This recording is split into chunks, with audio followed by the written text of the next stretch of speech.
পশ্চিমা রাষ্ট্র যারা আছে এরা সবসময় চায় যে মুসলমানদেরকে ভিন্ন করে রাখবে। তাদের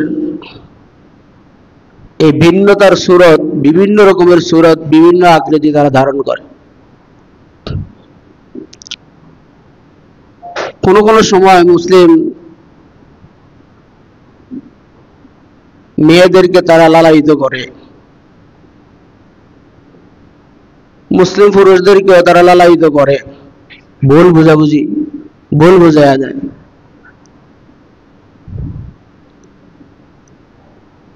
কিছুদিন আগে নারী কমিশনে যে সমস্ত প্রস্তাবগুলি পেশ করেছিল, এগুলোর মধ্যে কিছু কিছু প্রস্তাব আছে যেগুলো আপনার একবারে স্পষ্ট আকারে কোরআন বিরোধী। কোরআন বিরোধী। আচ্ছা, শান্তি দেওয়ার মালিক কে? আল্লাহ। অশান্তি দেওয়ার মালিক আল্লাহ। কোরআন আমাদেরকে বিধান হিসেবে দান করেছেন আল্লাহ। কোরআনের বিধান অনুযায়ী যদি তুমি চলো তাহলে শান্তি পাবে। কোরআনের বিপক্ষে যদি তুমি চলো তাহলে কি আল্লাহ তোমাকে শান্তি দিবে? কখনো শান্তি দিবে না।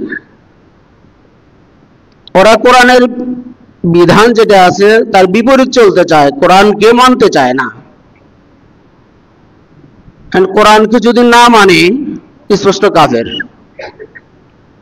আর যদি কোরআন মানি কিন্তু আমল করতে দেখা যাচ্ছে পারতেছি না, বিভিন্ন সেটা হলো যে কাফের হবে না, গুনাহগার হবে।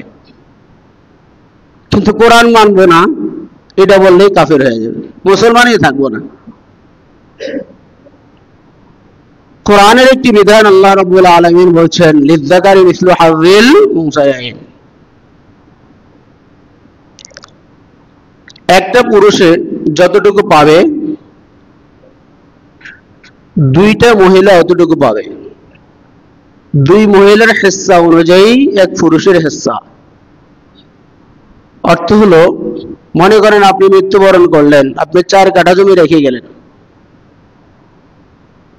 একটা ছেলে 2টি মেয়ে রেখে গেলেন। তো ছেলে পাবে 2 কাঠা, একটা ছেলে, আর 2 মেয়ে প্রত্যেকজনে 1 কাঠা করে 2 কাঠা পায়। এটা হলো আল্লাহর বিধান, শরীয়তের বিধান। এখন পশ্চিমারা কোরআন যেহেতু মানে না, আমাদের মা বোনদেরকে লালাই দিচ্ছে। এটা কি হয়? একই ঘরে একই বাপের ঔরস থেকে জন্মগ্রহণ করেছ, সেভাবে 2 ভাগ তুমি পাবা 1 ভাগ, এটা হয় নাকি? এরকম কখনো হয় না। কারণ আমাদের বোঝার দরকার, আল্লাহ পাক রব্বুল আলামিন যে 1 ভাগ ছেলেকে দেওয়ার জন্য বলছেন, 2 ভাগ এক ছেলের সমপরিমাণ 2টা মেয়ে পাবে, এই যে বিধানটা করলেন, এতে মেয়ের কি কোনো ক্ষতি হচ্ছে কিনা? আপনি যদি চিন্তা করেন, আসলে মেয়ের কোনো ক্ষতি হয় না, বরঞ্চ সে আরো লাভবান হয়। বাপ যদি মারা যায়, যতটুকু 4 কাঠা জমি থাকলো, একটা সন্তান যদি থাকে, সন্তানটা পাবে কতটুকু? 2 কাঠা। কিন্তু এই ছেলেটা তার মাতা পিতা, আত্মীয় স্বজন, তার ছেলে সন্তান, বউ বাচ্চা, সবগুলোর জিম্মাদারি তার কাঁধের উপরে। সেই 2 কাঠা জমি নিয়ে তার জীবিকা নির্বাহ। আর এই বাপের ঘর থেকে মেয়ে পাইল 1 কাঠা, এই মেয়ের কোনো খরচা নাই। মেয়ে বাপের কাছে থাকাকালীন বাপ জিম্মাদারি দায়িত্ব পালন করবে, বালেগ হওয়া পর্যন্ত, বিবাহ দেওয়া পর্যন্ত, তার 1 টাকা খরচা নেই। যখনই তাকে বিবাহ দিয়ে দিবে, একটা ছেলে যখন নাকি মেয়েকে বিবাহ করবে, কবিল তো শব্দ বলবে, ওই দিন থেকে নিয়ে মৃত্যু পর্যন্ত তার থাকা, খাওয়া, খরচ যা আছে সব জিম্মাদারিতে চলে যায় ছেলের, মানে স্বামীর। তাহলে বাপের থেকে সে 1 কাঠা পাইলো, এখানে তার কোনো খরচ নাই। আবার স্বামীর কাছে গেলে স্বামীরও তো কিছু হিস্সা পাবে না? কিন্তু ওখানেও তার কোনো খরচ নেই, ওখানেও তার কোনো খরচ নাই, এখানেও তার কোনো খরচ নাই। 2টা মিললে তো মনে করেন যে 1 ছেলের পরিমাণে হয়ে গেল। স্বামীর হিস্সা পাবে না? অবশ্যই পাবে। তাহলে আল্লাহ রাব্বুল আলামিন বুঝে শুনেই আসলে এই তাকসিমটা করেছেন। ছেলের যেহেতু খরচ বেশি, দায়িত্ব বেশি, এজন্য তাকে একটু বেশি দেওয়া হয়েছে। মেয়ের যেহেতু আপনার খরচা কম, এই জন্য তাকে এই ঘরের মধ্যে কম দিয়েছে, সে তো আরো সামনে পাবে, অসুবিধা তো নেই। এইগুলো তাকে না বুঝিয়ে উল্টা তাকে বুঝাই দিচ্ছে। এই জন্য শাহবাগের মধ্যে আন্দোলন যে আমাদেরকে সমান অধিকার দিতে হবে। কি দিতে হবে? সমান অধিকার। এখন যে মেয়েগুলো সমান অধিকার বলে, আল্লাহ পাক রব্বুল আলামিন পুরুষ এবং মহিলাকে সৃষ্টি করার শুরু থেকেই তো সমান করে সৃষ্টি করেননি। পুরুষকে এক ধরনের সৃষ্টি করেছেন, মহিলাকে আরেক ধরনের সৃষ্টি করছেন। যে জিনিসগুলো পুরুষের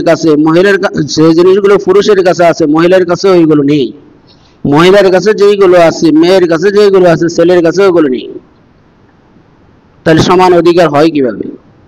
আল্লাহ পাক সৃষ্টি করতেই তো এরকম ভাবে করছে। পুরুষকে সৃষ্টি করে আল্লাহ রাব্বুল আলামিন দায়িত্ব দিয়েছেন, ফাইদা কুজিয়াতিস সালাত ফান্তাশিরু ফিল আরদি ওয়াবতাগু মিন ফাদলিল্লাহ। পুরুষকে বলছে যখন নামাজ শেষ হয় জমিনে ছড়িয়ে পড়ো, রিজিক তালাশ করো, কামাই রোজগার করো, সংসার ঠিক মতো চালাও, মা বাবা, ছেলে সন্তান, স্ত্রী পুত্র এদের পিছে খরচা করো। ফাইদা কুজিয়াতিস সালাতু ফান্তাশিরু ফিল আরদ। ছেলের দায়িত্ব। মেয়ের দায়িত্ব, মেয়েকে বলছে তোমার দায়িত্ব হলো ওয়াকারনা ফি বুয়ুতিকুন্না ওয়ালা তাবাররাজনা তাবাররুজাল জাহিলিয়াতিল উলা। মেয়েকে বলছে তুমি বাইরে যাওয়া দরকার নেই, ঘরে থাকো। ওয়াকারনা ফি বুয়ুতিকুন্না, তুমি কি করো? ঘরে থাকো। ওয়ালা তাবাররাজনা তাবাররুজাল জাহিলিয়াতিল উলা, বর্বরতার যুগের মেয়েদের মতো তোমরা বের হয়ে যেও না, বাইর হইও না, দেহ প্রদর্শন করো না, দেহ ব্যবসা করো না, অশ্লীল কাজকর্মে তোমরা জড়িত হইও না। তাহলে ছেলের দায়িত্ব হলো বাহিরে, আর মেয়ের দায়িত্ব হলো ভিতরে।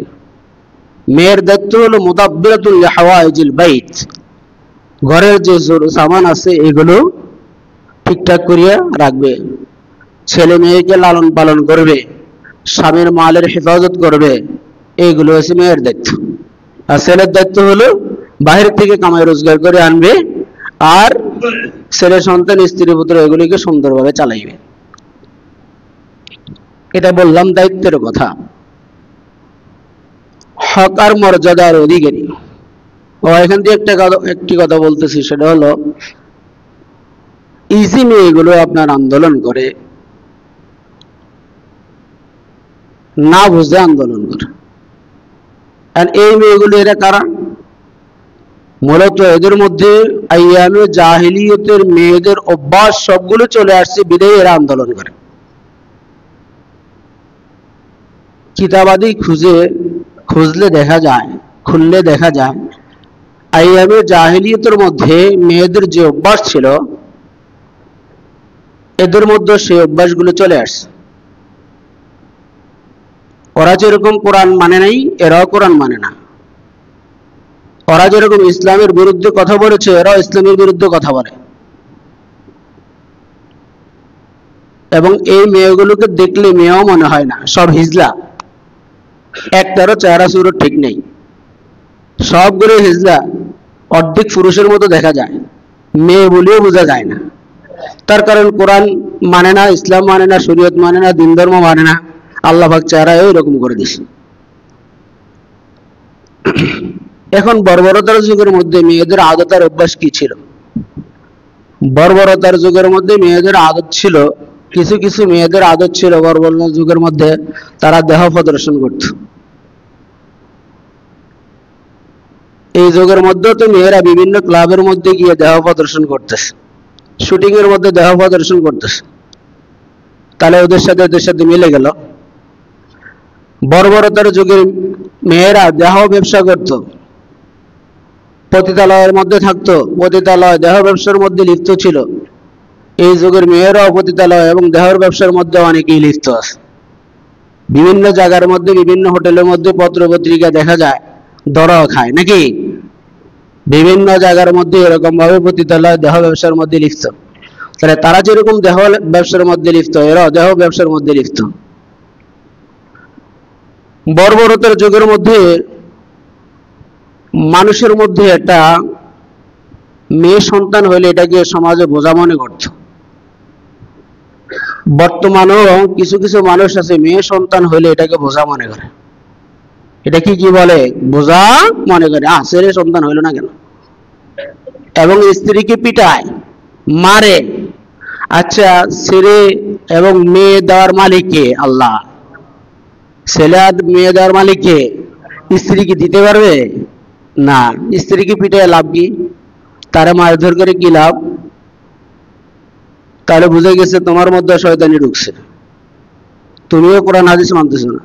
কারণ আল্লাহ কোরআনে বলছি, ইয়াহাবু লিমান ইয়াশাউ ইনাসা ওয়া ইয়াহাবু লিমান ইয়াশাউ যুকুরা। কাউকে আল্লাহ তাআলা দেখা যায় পুরুষ দেয়, কাউকে কন্যা সন্তান দেয়, কাউকে ছেলে সন্তান দেয়।